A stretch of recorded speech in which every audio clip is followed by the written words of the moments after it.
दोस्तों very good morning to all of you. आज के इस शानदार वीडियो में आप सभी का स्वागत है। दोस्तों जैसा कि मैं आपको बताना चाहूँगा कि डेली बेसिस पर अब इस पीडीएफ को फ्री ऑफ कॉस्ट, जैसा कि आप लोग कंप्लेन कर रहे थे कि इसको टेलीग्राम पर शेयर नहीं किया जाता है, तो यहाँ पर डेली बेसिस पर अब इस पीडीएफ को टेलीग्राम पर फ्री में आपको ये शेयर किया जाएगा। तो टेलीग्राम चैनल आपको दिखाना चाहूँगा। इसमें आप देख सकते हैं target study IQ Telegram channel पर जब आप जाएंगे तो ये देखिए 22 तारीख का पीडीएफ पड़ा है। इसके बाद में ऊपर आप देखेंगे 27 नवंबर का पड़ा है। साथ ही साथ में डेली के इस वीडियो को देखने के बाद में इसको लर्न करने के लिए क्विज के लिए भी आपके लिए एक ऐप डेवलप करवाया है, तो उस पर भी डेटा अपलोड किया जा रहा है। वीडियो देखने के बाद में आप लोग उस ऐप पर जाकर डेली के 10 क्वेश्चंस का क्विज जरूर अटेम्प्ट करें।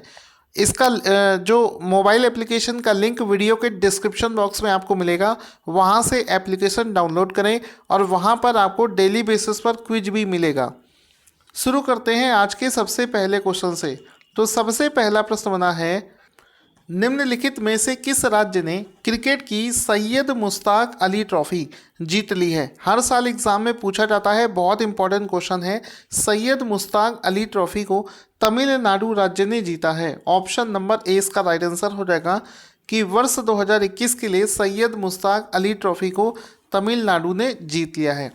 तो ऑप्शन नंबर ए इसका राइट आंसर हो जाएगा। इसमें आप देख सकते हैं साफ साफ लिख रहा है इस इमेज में कि Tamil Nadu won Syed Mushtaq Ali trophy 2021-22 by defeating Karnataka. तो किस टीम को हराकर तमिलनाडु ने इसको जीता है? तो कर्नाटका को हराकर तमिलनाडु जो है ये कर्नाटका को हराकर उसने इस सैयद मुश्ताक अली ट्रॉफी को जीता है।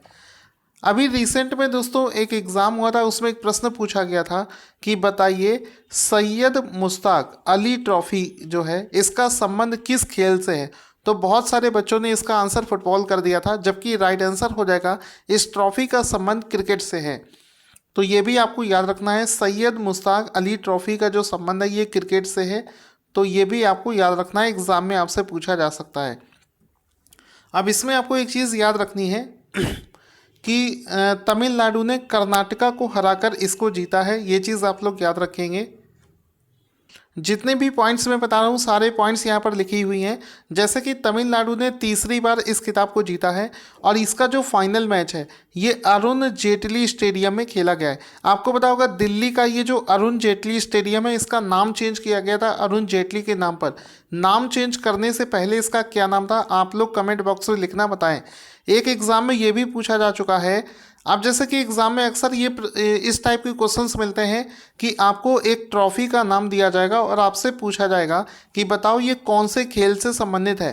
तो ज़्यादातर एग्ज़ाम में देखा गया है कि क्रिकेट और फुटबॉल से संबंधित ट्रॉफ़ी इसी एग्ज़ाम में पूछी जाती हैं। तो ये एक लिस्ट मैं आपको दे रहा हूँ जिसको आप लोग पीडीएफ डाउनलोड करके रिवीजन कर लेना, क्योंकि मैं सारी चीज़ें बताऊँगा तो वीडियो बहुत बड़ा हो जाएगा। इसके अलावा यहाँ पर एक देखेंगे फुटबॉल से संबंधित ट्रॉफियां दे रखी हैं। मैं आपको 2-3 ट्रॉफी यहाँ पर डिस्कस कर देता हूँ। जैसे कि विजय हजारे ट्रॉफी क्रिकेट से संबंधित है, दलीप ट्रॉफी हो गई, देवधर ट्रॉफी, रणजी ट्रॉफी, ईरानी कप, सैयद मुश्ताक अली ट्रॉफी, ये सभी जो है ये क्रिकेट से संबंधित है। उसके बाद में हॉकी से संबंधित ट्रॉफी देखो, आगा खां कप, ध्यानचंद्र ट्रॉफी, ये हो गया। फुटबॉल से संबंधित आशुतोष डूरंड कप, संतोष ट्रॉफी, रोबर्स कप, ये सभी फुटबॉल से संबंधित है। इसकी जो पूरी लिस्ट है ये आपकी जिम्मेदारी है, इसको आप लोग रिमेंबर करेंगे। कैसे करेंगे? इस पीडीएफ को डाउनलोड करके आप लोग इसको रिवीजन कर लेंगे।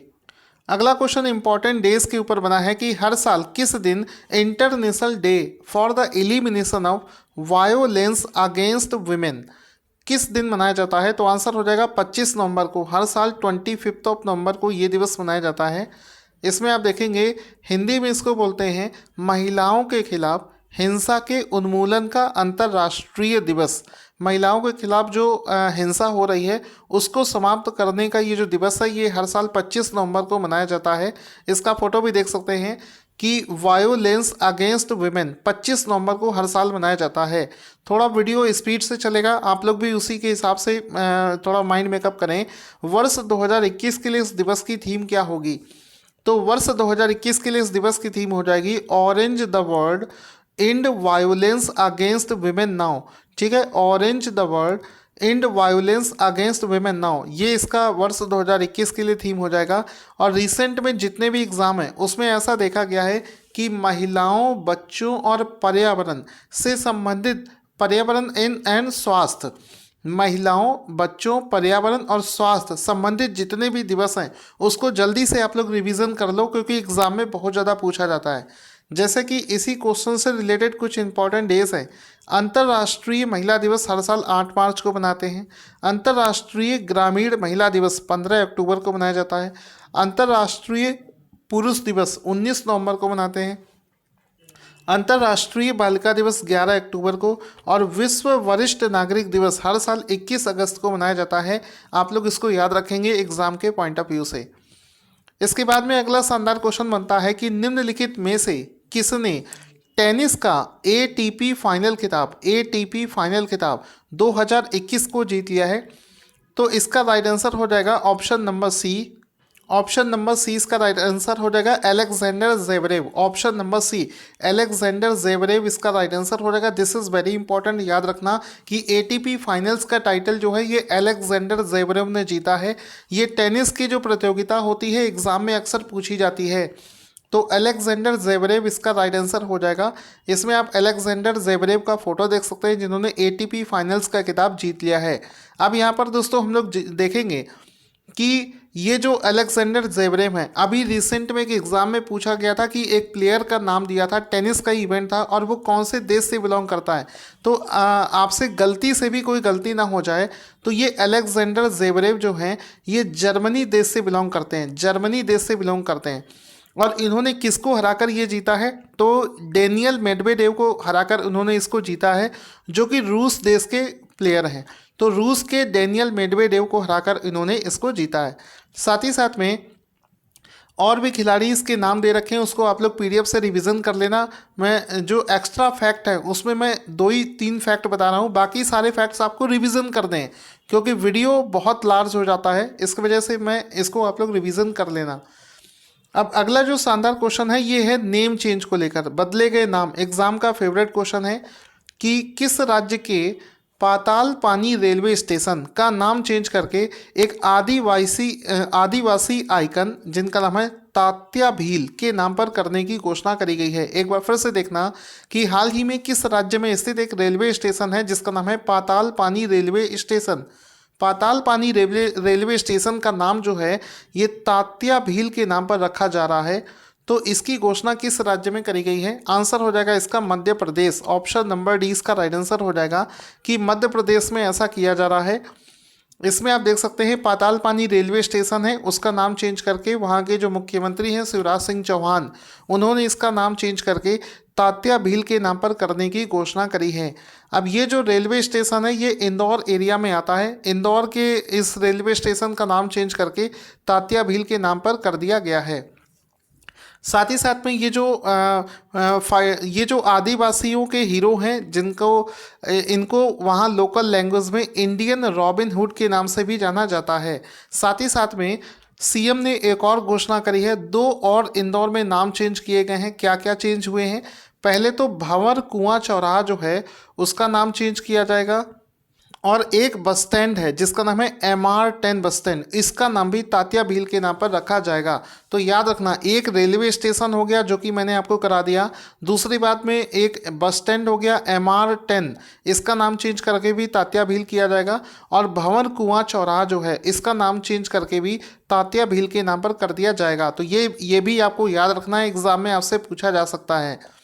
साथ ही साथ में इसी से जुड़ा हुआ एक रिलेटेड फैक्ट है कि हाल ही में एक रेलवे स्टेशन है जिसका नाम है हबीबगंज रेलवे स्टेशन, इसका नाम चेंज करके आदिवासी रानी कमलापति के नाम पर कर दिया गया है। तो ये हबीबगंज रेलवे स्टेशन है, ये भोपाल में स्थित है, मध्य प्रदेश के भोपाल में स्थित इस रेलवे स्टेशन का नाम जो है वो चेंज करके किसके नाम पर? रानी कमलापति के नाम पर कर दिया गया है। तो ये भी आपको याद रखना है, एक भी फैक्ट आपको छोड़कर नहीं जाना है। सारे के सारे फैक्ट हमारी पीडीएफ में हैं। अगर आप रेगुलर बेसिस पर पढ़ते हैं तो करंट अफेयर्स के साथ साथ में आपका करंट जीके भी बहुत शानदार हो जाता है। अब चूंकि दोस्तों मध्य प्रदेश की बात हुई है तो मध्य प्रदेश में अभी रिसेंट में कुछ क्वेश्चंस बने हैं, जैसे कि अभी जो रिसेंट में स्वच्छ सर्वेक्षण का सर्वे आया है उसमें एक बार फिर से पांचवी बार इंदौर को भारत का सबसे स्वच्छ शहर घोषित कर दिया गया है। मध्य प्रदेश में राज्यसभा सीटों की संख्या है 11, लोकसभा सीटों की संख्या है 29। इसकी स्थापना 1 नवंबर 1956 में करी गई थी। मध्य प्रदेश का एक शहर है ग्वालियर। ये कौन सी नदी के किनारे स्थित है, एग्जाम में पूछा जाता है, तो ये चंबल नदी पर स्थित है। मध्य प्रदेश में एक शहर है उज्जैन, ये क्षिप्रा नदी पर स्थित है। ठीक है। इसके अलावा मध्य प्रदेश में एक एयरपोर्ट है जिसका नाम है देवी अहिल्याबाई होलकर एयरपोर्ट, ये मध्य प्रदेश के शहर इंदौर में स्थित है। इसके अलावा एक और एयरपोर्ट है राजा भोज एयरपोर्ट, ये मध्य प्रदेश में भोपाल में स्थित है। मध्य प्रदेश का राष्ट्रीय पशु है बारहसिंघा, अच्छे से याद रखना। रिसेंट में एग्जाम में बहुत ज़्यादा ये पॉइंट पूछा जा रहा है, किसी भी राज्य का राष्ट्रीय पशु हो गया, राजकीय पशु हो गया, उस राज्य का राजकीय पक्षी हो गया, ये सब एग्जाम में बहुत पूछा जा रहा है। तो मध्य प्रदेश का राजकीय पशु है बारहसिंघा। वहाँ की राजकीय चिड़िया जो है वो है एशियाई पैराडाइज फ्लाई कैचर धुराज। ठीक है। वहाँ का जो पेड़ है वो है बरगद। अब हम लोग देखेंगे प्रमुख नदियां। मध्य प्रदेश की फेमस नदी सभी लोग जानते हैं, नर्मदा, चंबल, ताप्ती, सोन, बेतवा, पार्वती, सिंह, केन, क्षिप्रा। ठीक है। जितने भी फैक्ट्स मैं आपको बता रहा हूं, इसको आप लंबे समय तक याद रखना चाहते हैं तो इसका पीडीएफ जरूर से जरूर टेलीग्राम से डाउनलोड करके रिवीजन कर लेना। अदरवाइज एक ही वीडियो देखकर लंबे समय तक चीज़ें याद रखना थोड़ा सा मुश्किल है। क्वेश्चन बनेगा, दुनिया की किस स्पेस एजेंसी ने हाल ही में स्पेस रॉकेट पर दुनिया का पहला ग्रह रक्षा मिशन, जिसको बोलते हैं डार्ट मिशन, को लॉन्च किया है? तो बस आपको ये याद रखना है कि हाल ही में किस स्पेस एजेंसी ने एक रॉकेट पर डार्ट मिशन को लॉन्च किया है। तो आंसर हो जाएगा इसका NASA, option number C. America की स्पेस एजेंसी नासा ने हाल ही में डार्ट को लॉन्च किया है। अब इसमें आपसे ज़्यादातर घुमा फिरा कर क्या पूछेगा वो आपको बताऊंगा। पहले आप इस फोटो को देख सकते हैं, इसमें लिखा है नासा ने लॉन्च कर दिया है डार्ट मिशन को। ठीक है। DART spacecraft to mission to kick an asteroid off course. ठीक है। तो इसका क्या होगा कि एक इस मिशन में क्या होगा, मैं आपको रफली तौर पर बताता हूँ कि ये डार्ट नाम से ये जो स्पेस क्राफ्ट है ये क्या करेगा, ये एक एस्टेरॉयड है, इस पर जाकर ब्लास्ट हो जाएगा। तो ये एस्टेरॉयड पर जाकर ब्लास्ट होगा, उसको अपने रास्ते से हटाने के लिए या रास्ते से विक्षेप करने के लिए। तो इस वजह से इसको लॉन्च किया गया है और इसको लॉन्च किया है नासा ने। अब ज़्यादा से ज़्यादा इस क्वेश्चन को अगर डिफ़िकल्ट बनाया जाएगा तो इसमें ये पूछा जा सकता है कि बताओ नासा के लॉन्च किए गए एक स्पेसक्राफ्ट डार्ट का फुल फॉर्म क्या है। तो इसका फुल फॉर्म हो जाएगा डबल एस्टेरॉयड रीडायरेक्शन टेस्ट, यानी कि एक एस्टेरॉयड है जिस पर जाकर ये ब्लास्ट हो जाएगा और उसको रीडायरेक्ट करने की कोशिश करेगा। तो ये दुनिया का पहला ऐसा मिशन है जिसको नासा लॉन्च कर रही है। नासा के बारे में सारी चीज़ें दे रखी हैं, इसको भी रिवीजन कर लोगे तो एग्ज़ाम में आपसे एक भी क्वेश्चन गलत नहीं होगा। इसके बाद में अगला शानदार क्वेश्चन है कि हाल ही में विश्व स्तर पर प्रणालीगत बैंकों, इंग्लिश में अच्छे से समझ में आएगा कि हाल ही में ग्लोबली सिस्टमैटिक बैंक्स की 2021 की सूची में कौन सा बैंक पहले स्थान पर आया है।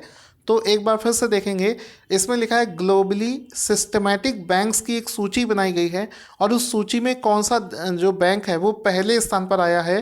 तो आंसर इसका हो जाएगा JP Morgan, option number B, JP Morgan Chase इसका राइट आंसर हो जाएगा, जो कि इस लिस्ट में पहले स्थान पर आया है। इसका फोटो भी देख सकते हैं, JP Morgan becomes world's most systematic bank, यानी कि सबसे ज़्यादा सिस्टमैटिक बैंक बना है जेपी मॉर्गन। इसका फोटो भी देख सकते हैं। और इसके बारे में ये जो जेपी मॉर्गन चेस है ये अमेरिका की एक कंपनी है जिसके बारे में सारे पॉइंट्स यहाँ पर दे रखे हैं, जिसको आप लोग रिवीजन कर लेंगे। अगला क्वेश्चन बनता है हमारा रैंक और इंडेक्स से। तो रैंक और इंडेक्स का अगला शानदार प्रश्न क्या बना है कि हाल ही में रिलीज करी गई SDG अर्बन इंडेक्स और डैशबोर्ड में किस शहर ने पहला स्थान हासिल किया है। तो हाल ही में नीति आयोग के द्वारा रिलीज किए गए इस इंडेक्स में शिमला को पहला स्थान प्राप्त हुआ है। तो एक बार फिर से आप लोग देखेंगे, SDG अर्बन इंडेक्स डैशबोर्ड 2021 और 22 में शिमला को पहला स्थान प्राप्त हुआ है। ऑप्शन नंबर ए इसका राइट आंसर हो जाएगा। इसमें आप देख सकते हैं, इसका फोटो भी इसमें देखो साफ साफ लिखा है कि नीति आयोग ने हाल ही में रिलीज किया है क्या, SDG urban index.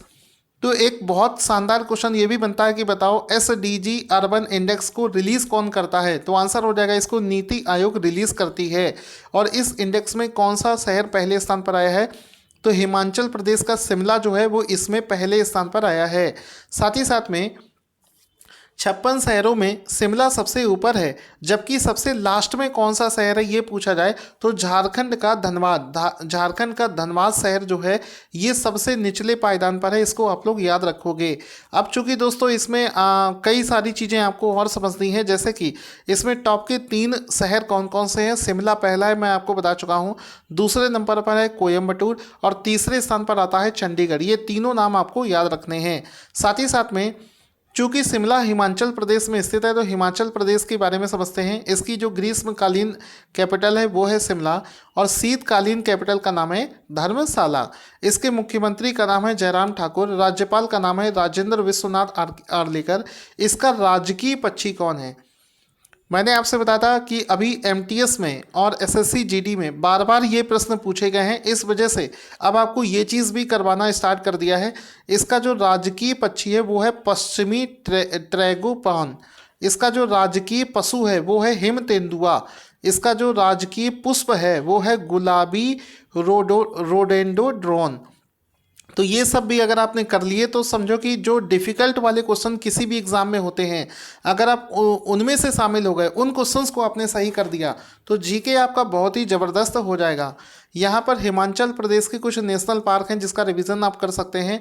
Great Himalayan, pin valley, खीर गंगा, इंदर किला, सिम्बल बारा, ये सभी हिमाचल प्रदेश के नेशनल पार्क हैं, आपको रिवीजन करना है। अब चूंकि दोस्तों इस इंडेक्स को नीति आयोग ने रिलीज़ किया है तो नीति आयोग का एक बहुत ही शानदार क्वेश्चन पूछा जाता है कि नीति आयोग के अध्यक्ष कौन हैं। तो नीति आयोग के जो अध्यक्ष है वो भारत का प्रधानमंत्री होगा। उस समय जो भी व्यक्ति पोस्ट पर होगा वो उसके अध्यक्ष होंगे। तो वर्तमान में भारत के प्रधानमंत्री हैं नरेंद्र मोदी।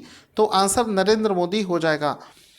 नीति आयोग के अध्यक्ष अलग होते हैं, सीईओ अलग होते हैं। तो कई बार लोग कंफ्यूज हो जाते हैं और अध्यक्ष के आंसर में अमिताभ कांत कराते हैं, जबकि अमिताभ कांत नीति आयोग के सीईओ हैं ना कि अध्यक्ष। दोनों ही आंसर डिफरेंट होंगे। इसके अलावा एक और क्वेश्चन पूछा जाता है नीति आयोग की इस्टेब्लिशमेंट कब हुई थी। 2015 में इसकी इस्टेब्लिशमेंट करी गई थी। इसके बाद में अगला शानदार क्वेश्चन बनता है कि नवंबर 2021 में नाइटहुड ऑफ पार्ट गुल्फा से किसको सम्मानित किया गया है और ऐसा सम्मान पाने वाले वो पहले भारतीय बने हैं। तो कौन ऐसा पहला भारतीय बना है। आंसर हो जाएगा doctor AK Sohan Roy. Option number D इसका राइट आंसर हो जाएगा कि हाल ही में एक सम्मान है जिसको पाने वाले पहले भारतीय बने हैं डॉक्टर SK सोहन रॉय। कौन सा सम्मान है। Knighthood of Porte Gulfe. ठीक है, इस सम्मान को पाने वाले पहले व्यक्ति बने हैं डॉक्टर SK सोहन रॉय। तो यहाँ पर आप देख सकते हैं सोहन रॉय जो है first Indian to honoured with knighthood of Porte Gulfe in Florence. ठीक है, तो ये इसका राइट आंसर हो जाएगा। सोहन रॉय का आप यहाँ पर फोटो भी देख सकते हैं। साथ ही साथ में आगे चलते हैं। निम्नलिखित में से किस मंत्री ने हाल ही में बच्चों के लिए भारत की पहली वर्चुअल साइंस लैब, देखिए पहली बार कोई चीज़ लॉन्च करी जाती है तो एग्ज़ाम के लिए ज़्यादा इंपॉर्टेंट होती है। तो ये जो पहली वर्चुअल साइंस लैब अभी हाल ही में रिलीज़ करी गई है, इसको लॉन्च किया है केंद्रीय मंत्री जितेंद्र सिंह ने। ऑप्शन नंबर सी इसका राइट आंसर हो जाएगा। इसमें आप देख सकते हैं डॉक्टर जितेंद्र सिंह ने हाल ही में लॉन्च कर दिया है इंडिया की पहली वर्चुअल लैब। ठीक है, virtual science lab for childrens के लिए इस लैब को लॉन्च किया गया है। अब इस लैब को CSIR के द्वारा डेवलप किया गया है। तो CSIR के अध्यक्ष जो है वो भारत के प्रधानमंत्री हैं नरेंद्र मोदी। महानिदेशक का नाम है शेखर C मंडे और इसके संस्थापक स्थापित किया गया था 26 सितंबर 1942 को। दोस्तों आज का क्वेश्चन जिसका आंसर आपको देना है कमेंट बॉक्स में इसका आंसर लेकर जरूर भेजें। Thank you for watching this awesome video. और इस वीडियो को ज़्यादा से ज़्यादा लाइक और शेयर भी करें। हमारा मोबाइल एप्लीकेशन डाउनलोड करने के लिए लिंक वीडियो के डिस्क्रिप्शन में दे रखा है, वहाँ से जाकर आप इसे डाउनलोड कर सकते हैं।